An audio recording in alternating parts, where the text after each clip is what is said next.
మాంసం తినద్దండి, మంచిది కాదు. మానవ జాతి నశిస్తుంది మాంసం తినడం వల్ల. ఆ మాంసం తయారు చేయడం వల్ల ఈ భూగర్భ జలాలు మాయమైపోయాయి. భూతాపోన్నతి అతి వేగంగా పెరుగుతోంది. Global warming is just because of human race is eating meat. ఇంకేమీ లేదు, అదొక్కటే కారణం. సో మనం నిజంగా గ్లోబల్ వార్మింగ్ నుంచి తప్పించుకోవాలంటే మానవ జాతి అంతా సరళమైన శాకాహార పద్ధతికి. ఎందుకు సరళమైన అంటున్నాను? ఈ వరి బియ్యం తినటం శాకాహారం, గోధుమలు తినటం శాకాహారం అని అనుకోకండి. ఆ వరిని, ఆ బియ్యాన్ని, ఆ గోధుమల్ని పెంచేదానికి 10,000 లీటర్ల నీళ్లు దాదాపుగా కావాలి. ఈ మాట చెప్తుంటే కొందరు శాస్త్రజ్ఞులు లేదు లేదు లేదు మేము ప్రయోగాలు చేశాము, 3,000 లీటర్ల నీళ్లు చాలు వరిని పెంచేదానికి అని చెప్పడం వచ్చారు. వాళ్ళు గట్టుగట్టి నీళ్లు పెట్టి 1 ఎకరాలో ఇంత వచ్చింది ఇలా క్యాలిక్యులేట్ చేశారు. కానీ ఇప్పుడు సాగుబడి చేస్తున్న విధానంలో డ్యాములు కట్టి ఎకరాలకు నీళ్లు పారించేదానికి మీరు 1 కిలోమీటర్ నీళ్లు పారిస్తే 22% నీళ్లు పైకి వెళ్ళిపోతాయి. సో మీరు 200 ఎకరాలు 300 ఎకరాలకు ఒకసారి ఇవ్వాలంటే 10-15 కిలోమీటర్లు కాలువలు, ఒక్కొక్కటి ఎడదండ కాలువ, కొడిదండ కాలువ, అవన్నీ క్యాలిక్యులేట్ చేయడం మర్చిపోయారు. ఎట్లుందంటే ఈ విషయము, ఈ అటామిక్ ఎనర్జీ అని కొందరు ఉన్నారు.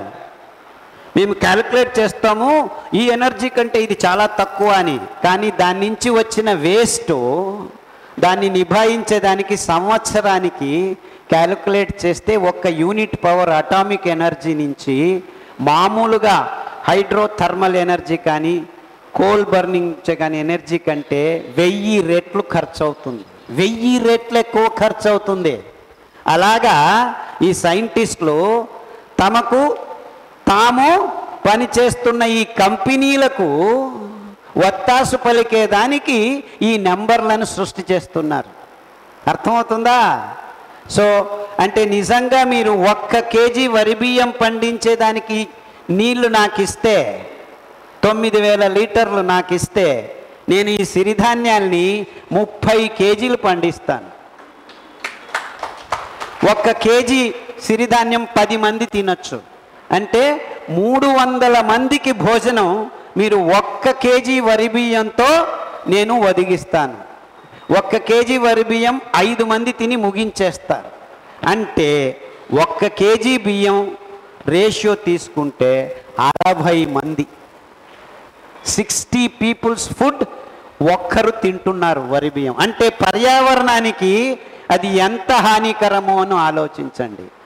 దాన్ని మీరు మాంసానికి తీసుకొస్తే 50,000 లీటర్ల నీళ్లు 1 కేజీ మాంసం. అంటే 9,000 అంటే 1:60, 50,000 అంటే 60 × 5, 300 మంది.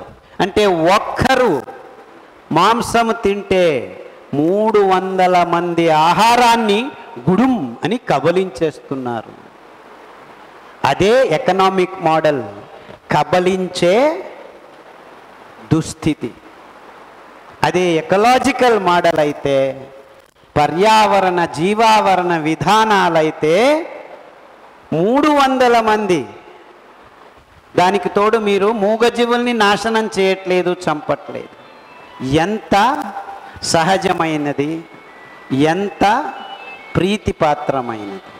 You are loving each other, you are loving the animals. ఇంతే తేడా. దీనికి మన మనస్థితికి అవినాభావ సంబంధం ఉందా లేదా? ఇంతే విషయం. వీటన్నిటినీ మీరు క్షుణ్ణంగా పరిశీలించండి, విశ్లేషించండి, మీ పిల్లలకి చెప్పండి, పిల్లలు వస్తే పెద్దలకి చెప్పండి. ఎందుకంటే పెద్దలతోనే ప్రాబ్లం ఇప్పుడు యాక్చువల్లీ. కానీ ఆపోజిట్ చెప్తున్నారు, మా పిల్లవాళ్ళు వినట్లేదురా అని. మీ పిల్లవాళ్ళకి ఎవరు ఇవన్నీ ఇచ్చింది? పబ్బులు నిర్మాణం చేసింది ఎవరు? రాత్రిపూట మా వాళ్ళు వెళ్ళి పబ్బుల్లో తాగుతున్నారు. పబ్బులు కట్టింది ఎవరు? పబ్బులు ఓనర్లు ఎవరు? 20 ఏళ్ల పిల్లలు పబ్బుల ఓనర్లు కాదు. డబ్బులు చేసుకుంటుంది అంతా 40 ఏళ్ళు 50 ఏళ్ళు ఉన్నవాళ్లే. So don't blame the kids. Before blaming the kids, look at yourself. మీరు మారితే పిల్లలు మారుతారు. ఈ వీడియో మీకు నచ్చితే లైక్ చేయండి, ఇతరులకు షేర్ చేయండి. వీడియోపై మీ అభిప్రాయాన్ని కామెంట్ రూపంలో తెలపండి. మరిన్ని వ్యవసాయ వీడియోల కోసం రైతు నేస్తం యూట్యూబ్ ఛానల్ ని సబ్స్క్రైబ్ చేయండి. పక్కనే ఉన్న గంట సింబల్ నొక్కి నోటిఫికేషన్స్ ద్వారా తాజా వీడియోల సమాచారం పొందండి.